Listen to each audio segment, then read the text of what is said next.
It comes without warning. One moment, the aircraft is flying. The next moment, it isn't. Not a malfunction, not a mechanical failure. A missile, fired from somewhere on the ground below, tracked by radar that the pilot cannot see, guided by a system that does not care how experienced he is or how advanced his aircraft is. The sky over Ukraine does not negotiate. It does not give second chances. It simply removes aircraft from the air with a precision that no previous war has produced at this scale. In every conflict before this one, aerial losses were approximate, numbers were disputed, wrecks were hidden, governments controlled the narrative. In Ukraine, a soldier with a smartphone standing next to burning wreckage uploads the photographs before the smoke clears. The tail number is visible. The aircraft type is identified. The loss is added to a count that the entire world can read in real time. This is the first air war in history where nothing can be hidden. And what it has revealed about modern aerial combat has changed everything we thought we knew. The Su-25 was designed for exactly this kind of war, a ground attack aircraft built to absorb punishment. Armored, rugged, capable of operating from rough strips close to the front lines. Soviet doctrine had developed it for the kind of low-altitude, close air support mission that the Afghan war had proven necessary. It was supposed to fly low, deliver ordnance precisely, and survive the ground fire that such missions inevitably attracted. Over Ukraine, both sides have lost more than 40 of them. The Su-25 pilots who flew these missions understood the risk. Flying low enough to hit targets accurately meant flying low enough to be hit by shoulder-fired missiles, man-portable air defense systems that any trained soldier could carry and operate. The aircraft's armor protected against small arms and shell fragments.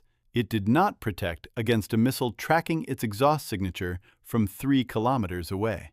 Pilots who survived described the moment of impact as something that happened faster than conscious thought, a sound, a jolt, and then the aircraft was no longer flying the way it was supposed to fly. Those who did not survive left wrecks that burned in fields visible from the nearest village. The Su-24, a swing-wing tactical bomber that entered Soviet service in the 1970s, was built for a different mission, deep strike, flying fast and low to avoid radar detection, delivering heavy ordnance against targets well behind the front lines. In Ukraine, it has been used for exactly this purpose, and in Ukraine, nearly 30 of them have been shot down. The psychological dimension of these losses extends beyond the pilots themselves.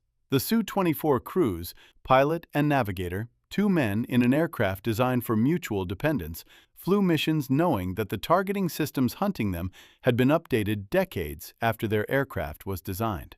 The surface-to-air missiles waiting for them operated on principles that the Su-24's electronic countermeasures were not built to defeat. They flew anyway, because the mission required it. Because the alternative was not flying. The Su-27, the heavy fighter that became the symbol of Soviet air power in the 1980s, was designed to dominate the air combat environment. Long range, high speed, exceptional maneuverability, the ability to carry a full complement of beyond visual range missiles. In the exercises and war games of the Cold War, it was the aircraft that Western planners worried about most. Over Ukraine, roughly 15 of them have been lost by both sides. Some in air-to-air combat, some to ground-based missiles that found them before they found their targets. The Su-27 pilot, sitting in his cockpit before a mission over contested Ukrainian airspace, was not flying the Cold War scenario his aircraft was designed for. He was flying into an environment where the ground could kill him as surely as anything in the air, where mobile air defense systems moved constantly to avoid being located, where the threat could appear from any direction, where the electronic warfare environment had been shaped by a conflict that had lasted long enough for both sides to learn and adapt. This is what makes the Ukraine air war psychologically distinct from any previous conflict. It is a war of adaptation in real time, visible to the entire world, against an opponent who is also adapting in real time.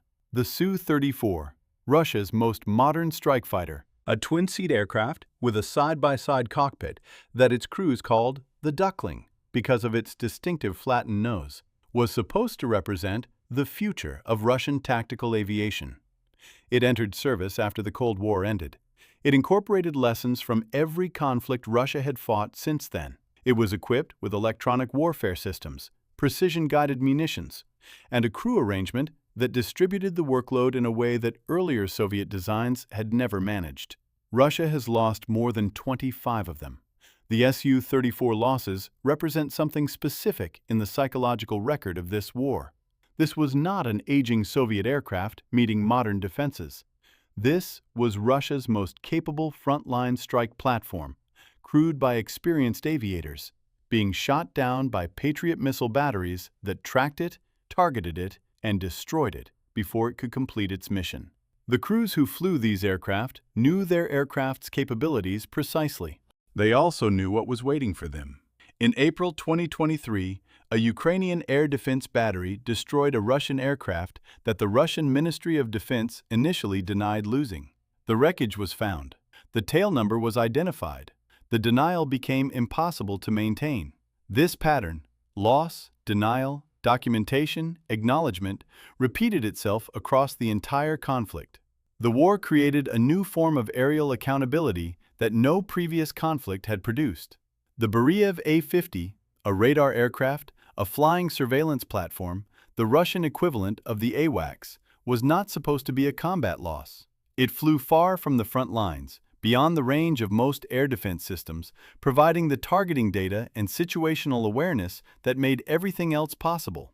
Losing one was not like losing a fighter. Losing one was like losing the eyes of the entire air operation. Ukraine destroyed 2 of them. The psychological impact of those losses extended far beyond the crews. Every Russian pilot flying a mission over Ukraine knew that the A-50 was supposed to be watching, warning, tracking the threats. When it was gone, the situational awareness it provided was gone with it. Pilots who had flown with that coverage flew without it. The sky that had been partially mapped became partially unknown again. The helicopter war over Ukraine has been particularly brutal. The Ka-52 Alligator, Russia's most advanced attack helicopter, a coaxial rotor design with tandem ejection seats and a sophisticated targeting system, was deployed in the opening days of the conflict for the kind of deep-strike helicopter assault that Russian doctrine had developed over decades.